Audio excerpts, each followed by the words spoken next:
August 15 నుంచి మహిళలకు సంబంధించి కూడా ఉచిత బస్సు ప్రయాణం అంటుంది ప్రభుత్వం. మీరేమంటారు? ఉచిత బస్సు అందరికి ఉచితం కాదు. ఒకటి కొన్ని బస్సులు మాత్రమే ప్రకటించాడు. ఆ బస్సులు టైమింగ్స్ లేవు. వీళ్ళు ఆడవాళ్ళు బయటకు రాని టైంలో బస్సులు ఉంటాయి. దాంట్లో అనుమానం అక్కల్లా. ఏపీ అంతా అన్నాడు, ఏపీ అంతా లేదు, కొన్ని బస్సులు మాత్రమే. వీళ్ళు ఇళ్ళ కాడన్నప్పుడు వాళ్ళ బస్సు ఫ్రీ అంటారు. అదేంటి టైమింగ్స్ కాదు, అన్ని చోట్ల తిరుగుతాయి. టైమింగ్స్ ఏం పెట్టండి, టైమింగ్సే ఉంటాయి. ఆడవాళ్ళు బయటకు వంటలు చేసే టైంలో బస్సులు ఉంటాయి. అర్థమైందండి. ఇళ్ళ కాడ పడుకున్నప్పుడు బస్సులు ఉంటాయి. ఇది మాత్రం పక్కా. ఇంకా మరి ఇప్పుడు దీనివల్ల మరి ఆటో వాళ్ళకి ఇబ్బంది అని అంటారా? ఇంక ఇబ్బంది ఏముంది, బస్సులు ఉంటాయి. బస్సులు ఉంటాయి, వీళ్ళు ఎక్కడానికి బస్సులు ఉండవు. అదేంటి అంతే, బస్సులు ఉంటాయి. పొద్దున్న 6ంటికి బస్సు అంటాడు. ఆడవాళ్ళు ఎవరు వస్తారు? ఆటో వాళ్ళు ఫ్రీగా, వాళ్ళకి వచ్చిన ఇబ్బంది ఏమి లేదు. అంటే జనాలు బయటికి రాని టైంలో బస్సులు వస్తాయి అంటారు. అంతే, జనాలు కదా, ఆడవాళ్ళు బయటికి రాని టైంలో. జనాలు అన్నమాకు జనాలు అందరూ పడతారు. ఆడవాళ్ళు బయటికి రాని టైంలో బస్సులు ఉంటాయి. మరి ఇప్పుడు మహిళలకు ఆగస్టు 15 నుంచి ఉచిత బస్సు ప్రయాణం అంటుంది ప్రభుత్వం. Very good, very good. ఎలా అనిపిస్తుంది మీకు? హ్యాపీ అనిపిస్తుంది. హ్యాపీ అనిపిస్తుంది. మరి దీనివల్ల ఆటో వాళ్ళకి ఇబ్బంది అయిపోయింది అని చెప్పేసి కూడా ఆటో డ్రైవర్లు అంటున్నారు. మీరేమంటారు? ఆటో డ్రైవర్లు మాకు ఇబ్బంది అయిపోయింది, మా జీవనాధారం అదే కదా అని చెప్పేసి కూడా అంటున్నమాట. మరి అంటే వాళ్ళ బతుకు వాళ్ళే, వాళ్ళ మహిళల బతుకు మహిళలే. మరి ఎంతమంది అన్నప్పుడు ఉచిత బస్సు అన్న వేసినప్పుడు ఇంకా ఆయన తిరుగులేదు. అది అంటే మహిళలందరూ కూడా మాకు ఆటోలు ఎక్కుతారు, అలాంటి మహిళలు మొత్తం బస్సుకి వెళ్ళిపోతే ఇబ్బందే కదా, మా గురించి కూడా ఆలోచించాలి కదా అంటున్నారు. వాళ్ళు కూడా ఫ్రీగా పెట్టమనండి ఆటోలు కూడా. మరి అదొకటి సీనియర్ సిటిజన్ కార్డు ఇచ్చి అదొక మేలు చేస్తున్నారు. 60 సంవత్సరాల పైన వాళ్ళకి హాస్పిటల్ ఫ్రీ అంటున్నారు, 5 లక్షల వరకు. బస్సుల్లో 20% ఫ్రీ. అది మహిళలకు ఉచిత బస్సు ప్రయాణం అంటుంది కూటమి ప్రభుత్వం. ఏమంటారు మీరు? ఉచిత బస్సు ప్రయాణం వేస్ట్ అండి. ఎందుకనన్నా? ఏముంది, ఇప్పుడు ఉచిత బస్సు ప్రయాణం ఇప్పుడు మనం మొత్తం మగవాళ్ళం ఎటుపోయినా, ఆడవాళ్ళు ఎటు వెళ్తారు? ఆడవాళ్ళు ఆడవాళ్ళకి అంటున్నాం, మగవాళ్ళకి ఏం లేదు ఇక. అంటే మహిళలు కూడా మాకు ఉచితంగా వస్తుంది కదా, ఎక్కడికంటే అక్కడికి వెళ్ళి రావచ్చు అని చెప్పేసి కూడా మహిళలు అంటున్నారు. అదే కానీ ఆడవాళ్ళు ఇప్పుడు మేమన్నా విజయవాడ రావాలి హాస్పిటల్ పని కదా, మేము మగవాళ్ళే వచ్చినాం. ఆడవాళ్ళు ఎటు వెళ్తారు? ఏదైనా ఫంక్షన్లు ఉన్నా కానీ ఏదైనా ఫంక్షన్లకే వెళ్తారు. కానీ జిల్లాకే అంటున్నారుగా బస్సు అయినా కానీ. తల్లి కొందరు అమౌంట్ పడ్డాయండి? 26,000 పడ్డాయి ఇద్దరికి పడ్డాయి. ఎలా అనిపిస్తుంది? బాగానే ఉందండి. డబ్బులు పడ్డాయి. మన రైతు భరోసా కూడా పడ్డాయండి. 7,000. ఎంత పడ్డాయి రైతు భరోసా? 7,000 పడ్డాయండి. ఎలా అనిపించింది పథకాలు రావడం? పర్లేదండి. మరి గతంలో జగన్మోహన్ రెడ్డి గారు ఉన్నప్పుడు తల్లికి అమ్మఒడి చూసుకుంటే ఒకరికే వేసేవాళ్ళు, ఇప్పుడు ఎంతమంది ఉంటే అంతమందికి పడుతుంది కదా, ఎలా అనిపిస్తుంది? పర్లేదండి, బాగానే ఉంది. ఇద్దరికి ఇప్పుడు ఒకరికే ఇప్పుడు ఇద్దరికి పడ్డాయి. సంతోషంగా మరి. పర్లేదండి. ఎలా వినియోగించుకుంటారు ఆ డబ్బులు? ఎలా ఏముందండి, ఇప్పుడు స్కూల్లో పంపిస్తున్నాం, ఆ డబ్బులు ఖర్చులకు ఉపయోగపడుతుంది. ఎలా ఉన్నాయి స్కూల్స్ కానీ, విద్యా విధానం కానీ? బాగానే ఉన్నాయి. గతానికంటే పర్లేదు అంటారా? పర్లేదు, బాగానే చదువుతున్నారు. మరి ఇప్పుడు మహిళలకు ఉచిత బస్సు ప్రయాణం వల్ల ఉపయోగం అంటారా? బస్సు ప్రయాణం 15 నుంచి కదా. ఆ బస్సు ప్రయాణం అన్నింటిలో కానీ ఎక్స్ప్రెస్లో ఇవ్వకూడదు. ఎక్స్ప్రెస్ కొన్ని మళ్ళీ ఆర్డినరీ చాలు. సంక్షేమ కార్యాలు బాగానే ఉన్నాయి. రాను ప్రజల మీద ఒత్తిడి పడి అనేకమైన అప్పులు ఎక్కువైనాయి. చేయడం మంచిదే, ప్రజలకు మంచి సంతోషమే, చేయడం మంచిదే, బాగానే ఉన్నాయి. మరి ఆటో వాళ్ళకి ఇబ్బంది కదా, ఆటోళ్ళకి ఇబ్బంది అండి. అటు అనుకుంటే ఆటోళ్ళకి ఇబ్బంది అని బస్సులు అంటే ఆటో వాడు కింద అక్కడ ఎక్కితే 50 రూపాయలు తీసుకుంటున్నాడు. అదే ఆడవాళ్ళకి ఉచిత బస్సు అంటే ఫ్రీగా వెళ్ళిపోతున్నారు. ఆటోళ్ళకి ఇబ్బంది. గవర్నమెంట్ ఆటో వాళ్ళకి ఏమైనా కల్పిస్తుంది అంటుందిగా, అది మంచిది. ఆటోలు మరీ దోపిడీ చేస్తున్నారు. 50 రూపాయలు 10 రూపాయలు బస్సు అయితే 50 రూపాయలు అంటున్నారు. ఉచిత బస్సు అయితే మరి 50 రూపాయలు మిగులుతున్నాయిగా, కనుక బాగానే ఉన్నది. అంతా ఓకే. పథకాలు బాగానే, ప్రభుత్వం బాగానే ఉంది. సంక్షేమ కార్యక్రమాలు కూడా బాగానే ఉన్నాయి. అది మంచిది. గతం కంటే మెరుగ్గా ఉన్నాయి. అయితే లోపాలు కొన్ని ఉన్నాయి అనుకో, ఏది సర్దిస్తున్నాడు. ఉచిత బస్సు ప్రయాణము, తర్వాత రైతులకు ఇచ్చే డబ్బు ఇవేది ఇస్తున్నాడు కదా, పెన్షను, అంతే ఉద్యోగస్తులు కూడా జీతాలు కూడా సక్రమంగా. నేను రెడీ ఎంప్లాయీని అని బాగానే ఉంది. బాగా కానీ డిఏలు ఇచ్చారు, ఇవ్వట్లే. డిఏలు ఇవ్వకపోతే ఉపాధి చేసేది ఏమి లేదు. ప్రభుత్వం బాగానే ఉన్నది. ఇప్పుడు ఆగస్టు 15 నుంచి ఉచిత బస్సు అంటున్నారు కదా, దీనివల్ల మరి ఆటో వాళ్ళకి కానీ ప్రజలపైన కానీ భారం పడే అవకాశం ఉంది? భారం పడిద్దండి. కాదు కాదు కాదండి, ఇప్పుడు ఉచిత బస్సు ఇవ్వమని మేము కోరుకోవట్లా, మేము అడగల, ఇవ్వద్దని మేము కోరుకోవట్లా. ఇప్పుడు ఉచిత బస్సు ఇవ్వటం వల్ల, ఈ ఉచిత బస్సు ప్రయాణం చేయడం వల్ల ప్రజలకే భారం పడింది.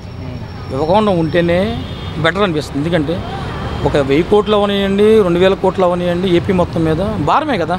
ఇప్పుడు ఇవ్వకుండా ఉండటం వల్ల ఉపాధి ఆటో వాళ్ళు కానీ చాలామంది వాటి మీద ఆధారపడి బతుకుతున్నారు. వాళ్ళకి ఉపాధి దెబ్బతిన్నట్టేగా. ఉచిత బస్సు ఇవ్వడం వల్ల ఉపయోగం ఏంటి? కష్టపడేవాడు నా బస్సు నేను ఎక్కుతానండి, నా ఛార్జీ నేను ఎంతవరకు వెళ్ళాలో అంతవరకు నేను వెళ్తా. ఉచిత బస్సు ఇవ్వడం వల్ల నేను వెళ్ళని చోట కూడా నేను వెళ్తా ఫ్రీగా ఆధార్ కార్డు చూపిస్తే వెళ్ళిపోవచ్చుగా అనేది కరెక్ట్ కాదు. ఇవ్వకుండా ఉండనే బెటరు. అయితే స్టూడెంట్స్ ఉన్నారు, కొంతమంది పేదవాళ్ళు ఉన్నారు, అలాంటి స్టూడెంట్స్కి ఉచిత బస్సు పెట్టచ్చు. చదువుకున్న వాళ్ళకి పెట్టచ్చు. ఉద్యోగస్తులు ఉన్నారు, లేని వాళ్ళు ఉన్నారు బాగా, అలాంటి వాళ్ళకి వాళ్ళ ఆధార్ కార్డులు చూసుకొని వెరిఫికేషన్ చేసి ఇవ్వచ్చు. అంతవరకు అయితే నేను ఎక్సైట్గా సపోర్ట్ ఇస్తాను. 1 year కూటమి పరిపాలన ఎలా అనిపించింది? కుటుంబ పరిపాలన అంటే ఏం చెప్పాలంటే, ఇప్పుడు గవర్నమెంట్ కొన్ని హామీలు ఇచ్చిందండి. హామీలు అంటే తల్లికి వందనం అన్నారు, తర్వాత ఉచిత గ్యాస్కి 3 నెలలు ఒకేసారి వేస్తా అన్నారు. తల్లికి వందనం వేశారు, అది అందరికీ పడల. చాలామంది మా పడలేదు అంటారు. తర్వాత ఉచిత 3 నెలలు గ్యాస్ అన్నారు, 3 నెలలు గ్యాస్ ఇంతవరకు అవ్వాల. నాకు కూడా పడలా. సామాన్యుడికి మానవుడిగా మాట్లాడుతున్నాను. ఒక పార్టీకి సంబంధం అయితే లేదు. ఒక పార్టీ తరఫున కొమ్ము కాసి, ఒక పార్టీ తరఫున గొప్పగా మాట్లాడి, ఒక పార్టీ తరఫున అలా లేపాల్సిన అవసరం నాకు లేదు. ఒక రైతు బజార్కి కూరగాయలు కొనడానికి వచ్చాం. అయితే తల్లికి వందనం చాలామంది పడలేదు, చాలామంది బాధపడుతున్నారు. తర్వాత గ్యాస్ 3 నెలలకు ఒకేసారి వేస్తాను, 3 నెలలు పడలేదు. తర్వాత ఉచిత బస్సు అన్నారు, సంవత్సరంన్నర పరిపాలన అయింది. సంవత్సరంన్నరలో ఉచిత బస్సు అన్నారు, అది అవలా. అది జిల్లాకే పరిమితం అన్నారు. ఇప్పుడు హైదరాబాద్లో రేవంత్ రెడ్డి గారు ఉన్నారు, అది తెలంగాణ మొత్తానికి వర్తిస్తుందని రేవంత్ రెడ్డి గారు చెప్పారు. అది మనం ఏ ఊరు వెళ్ళినా వర్తిస్తుంది. ఇప్పుడు ఏపీ నుంచి తెలంగాణకి వెళ్తే మేము టికెట్ తీసుకుంటాం. తెలంగాణ వాళ్ళు తెలంగాణ ఎక్కడైనా చుట్టుపక్కల తిరిగినా కూడా ఉచిత బస్సు.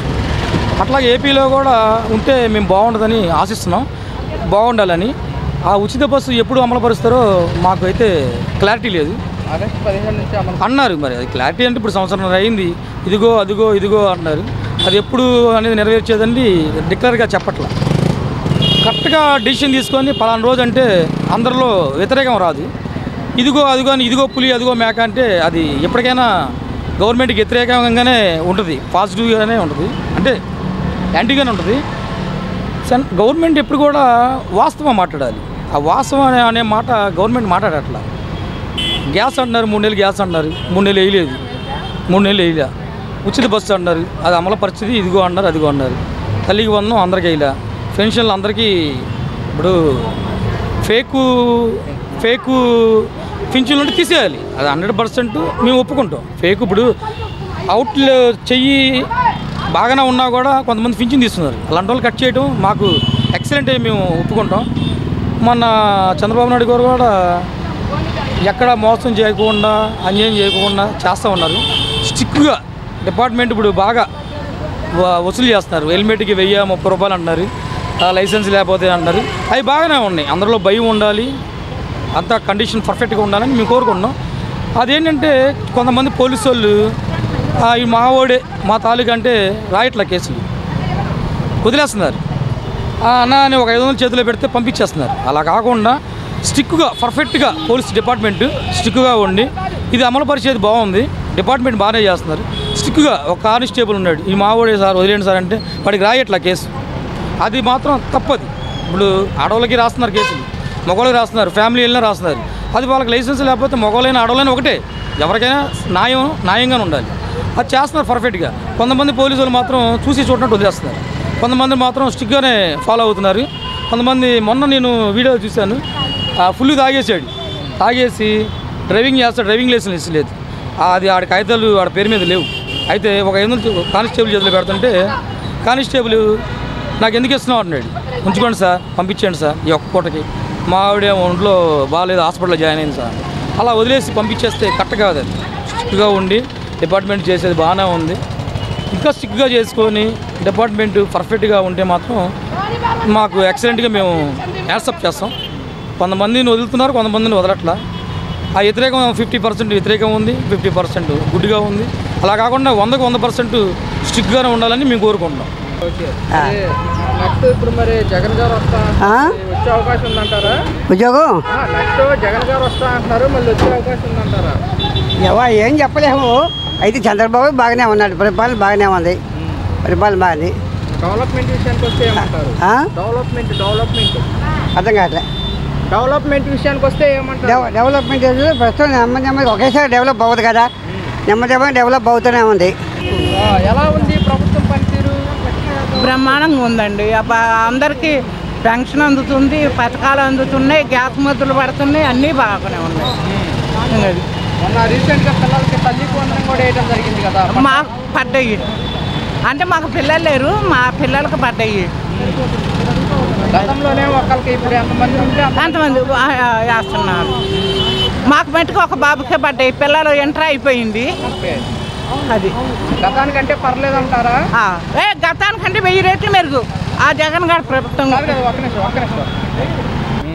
ఎలా ఉంది పథకాల విషయంలో కానివ్వండి, డెవలప్మెంట్ విషయంలో కానివ్వండి? బ్రహ్మాండంగా ఉందండి. బ్రహ్మాండంగా ఉంది. మరి మనకి ముఖ్యంగా అమరావతి పూర్తి చేస్తామని చంద్రబాబు నాయుడు గారు అంటున్నమాట, మీరేమంటారు? ఎలా అనిపిస్తుంది? పూర్తి చేయాలి. పూర్తి చేస్తేనే మన రాష్ట్రం బాగుపడుద్ది. అదే సీఎం గారు కూడా అంటున్నారు, మనకి పేరు చెప్పుకోవడానికి మనకి రాజధాని లేదు, పిల్లలు మొత్తం బయట దేశాలకు వెళ్ళి ఉద్యోగాలు. అవును పిల్లలు మొత్తం బయట దేశాలకు వెళ్ళి ఉద్యోగాలు చేస్తున్నారు. మనకి రాష్ట్రానికి చెప్పుకోవడానికి అమరావతి లేదు. రాజధాని అమరావతి వస్తే ఏ క్లాస్గా ఉంటుంది. మరి జగన్మోహన్ రెడ్డి మళ్ళీ మేమే వస్తాము 2029లో అంటాడు, వచ్చే అవకాశం ఉంటుందంటారా? వాడు మొండ సారి ఏమనుకోవద్దు. మరి వస్తాము, గెలుస్తాము, ఈసారి వేరుగా ఉంటుంది, జగన్ 2.2 అంటున్నారు. మరి వస్తే అడక తింటమే, ఇంకా జగన్ ప్రభుత్వం వస్తే ఇంకా అడక తింటమే. అంటే ప్రతి ఇంటికి మేము పథకాలు అందించాము అని చెప్తున్నారు కదా. ఏం పథకాలు అందించాడు బాబు? 60 సంవత్సరాల లోపళ్ళకి అన్నాడు, 60 సంవత్సరాల నుంచి 45 సంవత్సరాల వరకు అన్నాడు. 60 సంవత్సరాల వాళ్ళకి డబ్బులు అవసరమా? 45 సంవత్సరాల వాళ్ళకి డబ్బులు అవసరమా? ఎవరికి చెప్పు. 60 సంవత్సరాలు మరి 60 సంవత్సరాలు వచ్చినాయి అని నన్ను తీసి పారేసిండు. నాలాంటి వాళ్ళు ఎంతమందిని తీసి పారేసిండు? అయ్యాను పథకాలు. ఇళ్ల స్థలం ఎత్తనండు, కొండపావులు ఊరేసిండు, ఇంతవరకు అమ్మాలేదు, అయ్యలేదు. 35,000 కట్టించుకున్నాడు, ఎగనామం పెట్టిండు. ఇంకేంటి వాడు వచ్చి అమరావతి చేసేది అది.